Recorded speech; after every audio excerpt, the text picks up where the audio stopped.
Chris Benoit seemed to have it all: a beautiful wife, an adorable son, but something in him was boiling over. Was it the years of professional wrestling that damaged him? Or was it that he had just had enough with his family and his life? Hello and welcome to Coffee and Crime. So grab some coffee and let's talk some crime.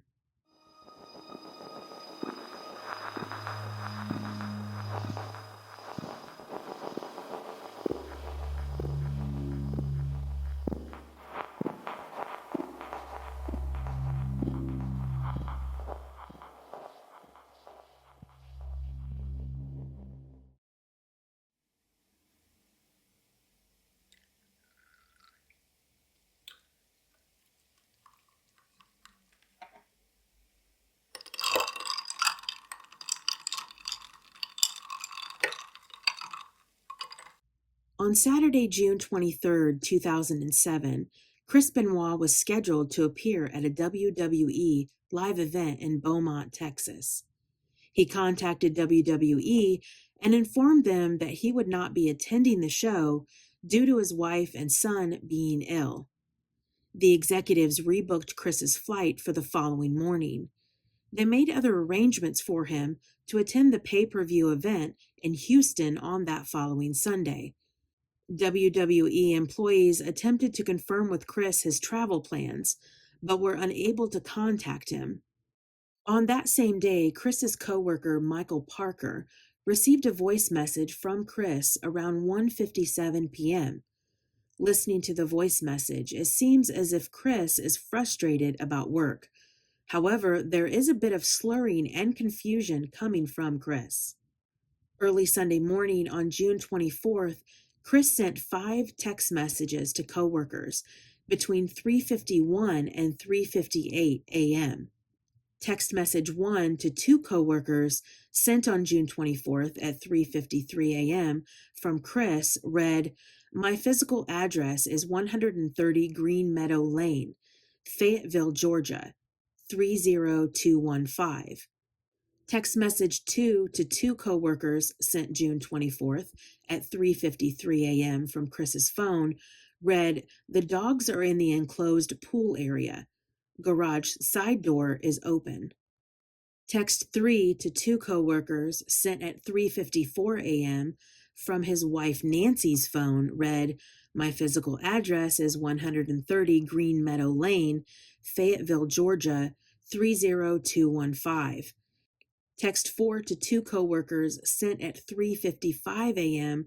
from Nancy's phone again read, "My physical address is 130 Green Meadow Lane, Fayetteville, Georgia, 30215.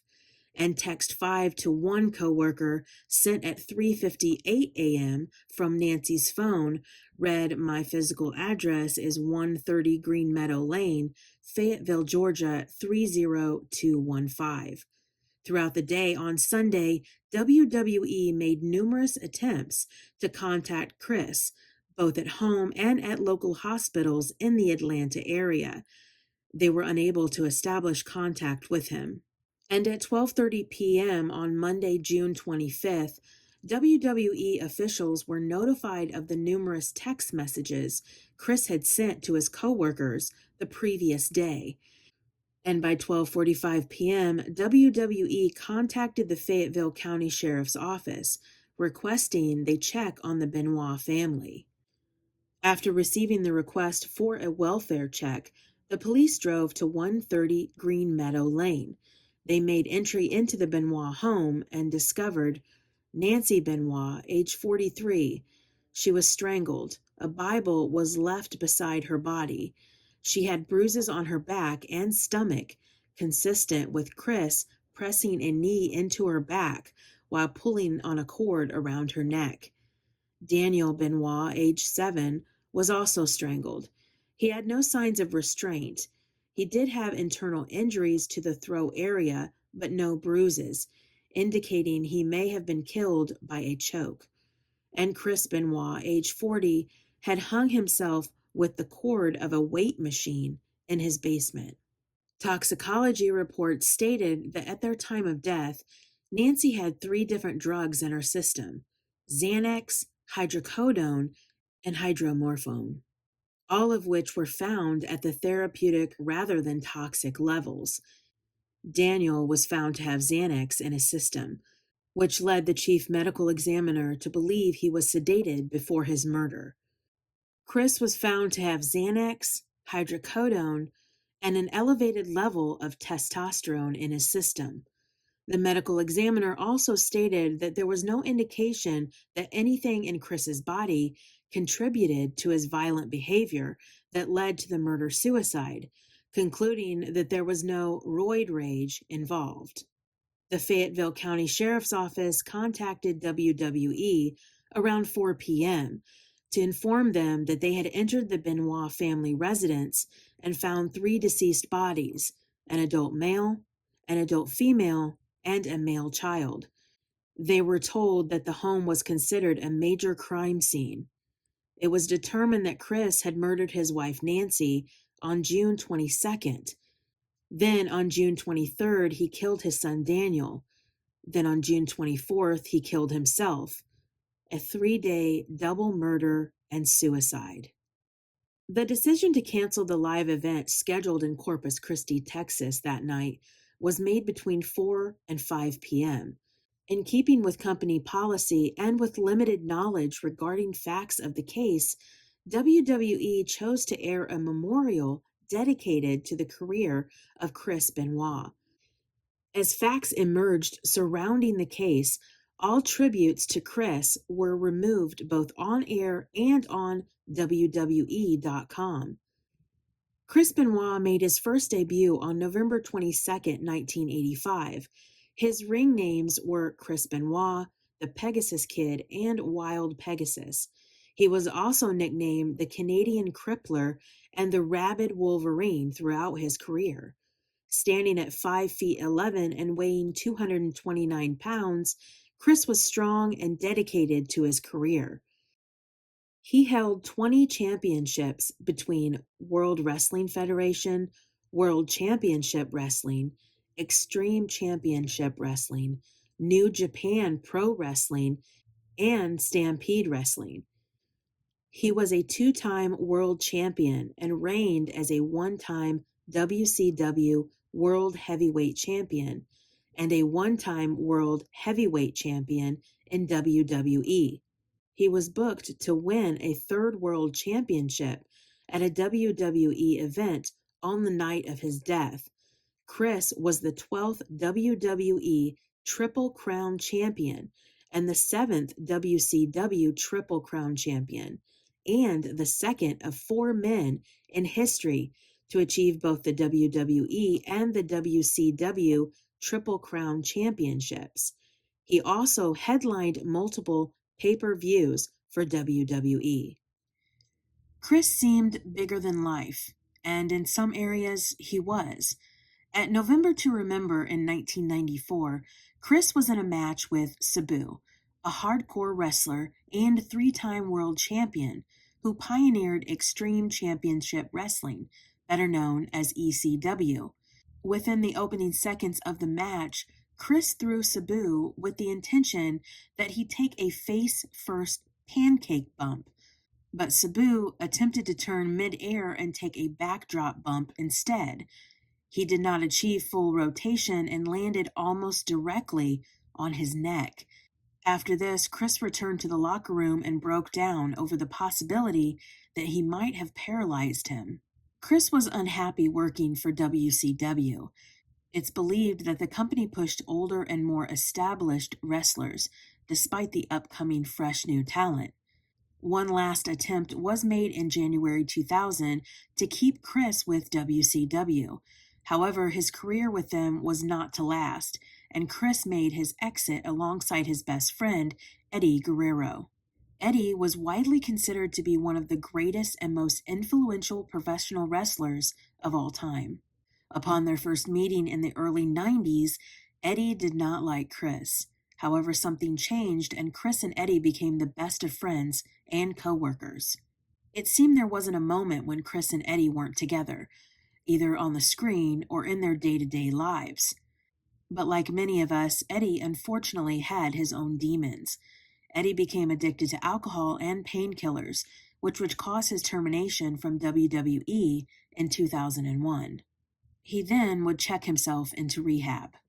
Eddie worked his way back into WWE, and they would rehire him, seeing his talent and recovery. He would eventually become a WWE champion. On November 13th, 2005, at the Minneapolis Marriott City Center in Minnesota, hotel staff informed Eddie's nephew, Chavo Guerrero, that his uncle had missed his wake-up call. Hotel security and his nephew gained entrance into the room, where they found Eddie laying in the bathroom. Eddie Guerrero had died at the age of 38 from heart disease. His death was due to years of substance abuse and other health issues. Eddie's nephew made the devastating call to Chris, who had been waiting for them in the lobby of the hotel. Chavo described the sound that came out of Chris's body when he was told that his best friend had died. He states that Chris howled in sorrow. Eddie's death sent Chris into a deep depression and led to drastic personality changes. He would obsess about death and speak about how much he missed his friend and how it seemed as if he could not see a world without Eddie. Hoping to help him, Chris was given journals to write in. So Chris would write to Eddie every day, expressing sorrow, heartache, and hurt for his friend who was no longer with him. For roughly 15 years, Eddie and Chris were best friends and traveled together. That loss in Chris's life changed him completely. He became reclusive and heartbroken. Chris had been married before to Martina Benoit from 1988 to 1997, and they had 2 children together. He married Nancy in 2000, and they had 1 child, Daniel. Nancy Benoit was a professional wrestling manager and model. She appeared in Florida Championship Wrestling, Extreme Championship Wrestling, and World Championship Wrestling, where she was known under the ring name Woman. She made her first debut on June 30th, 1984, and would retire from the profession on May 26, 1997. Nancy had been married to Kevin Sullivan when she first met Chris Benoit. They would go on to have an affair in early 1997. And in that same year, she would divorce Kevin and become engaged to Chris. Towards the end of Nancy and Kevin's marriage, signs of physical abuse began to appear. Nancy's sister stated that Kevin was abusing her, and Chris was the one to help Nancy get out of that marriage for her own safety. Kevin denies the abuse. Nancy would manage Chris's career from their home until her death. On February 25, 2000, Nancy would give birth to her only child, a son the couple named Daniel Christopher Benoit. Chris and Nancy would marry on November 23, 2000. But in May 2003, she would file for divorce, citing the marriage as irrevocably broken and alleging cruel treatment. She would go on to drop the suit in August 2003, as well as a restraining order filed on Chris. This tragedy shocked and changed the professional wrestling industry, shining a light on brain injuries, substance abuse, and long-term health of athletes in contact sports.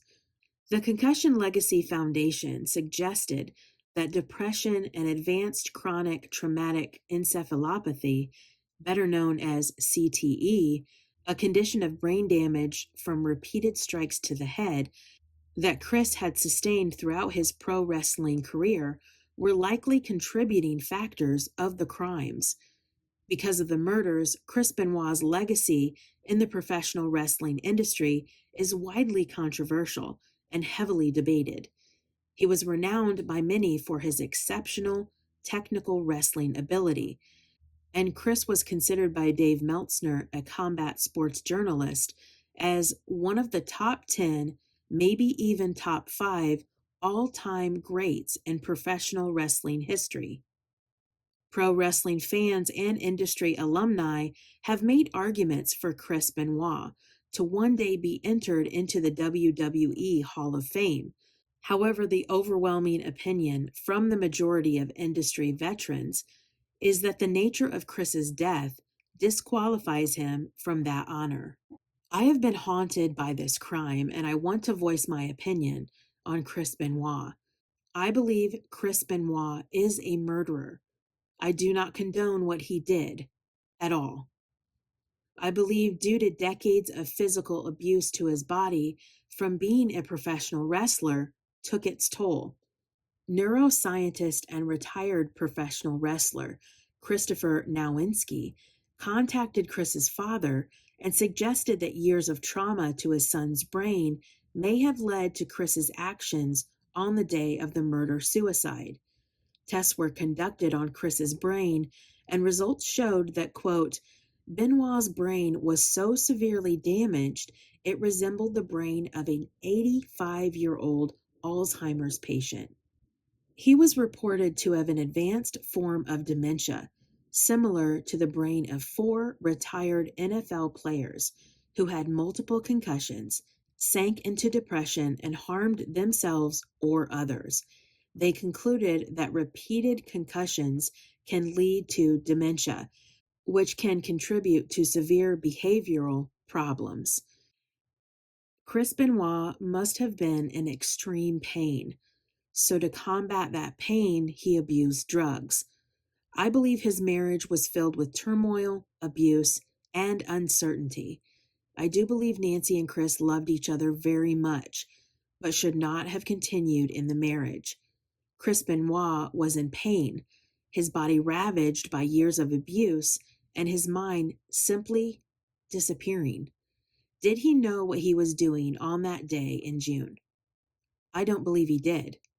Or maybe he was going in and out of reality. Or maybe he just wanted to end it all and take his family with him. What I do know is that professional athletes take so much abuse while on the field or in the ring, and they do it for us, to entertain us and to gain acceptance. So if Chris Benoit was slowly deteriorating, whose responsibility was it to try and stop it? His? The doctors? His family? WWE? I can't imagine not being in control of your own mind and body. So we come to the part where Chris Benoit's name is wiped from WWE. His name no longer is important to them.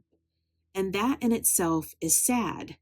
You give your body and life to a well-known, respected, and beloved company, only to have your accomplishments, achievements, and name never seen or spoken of again.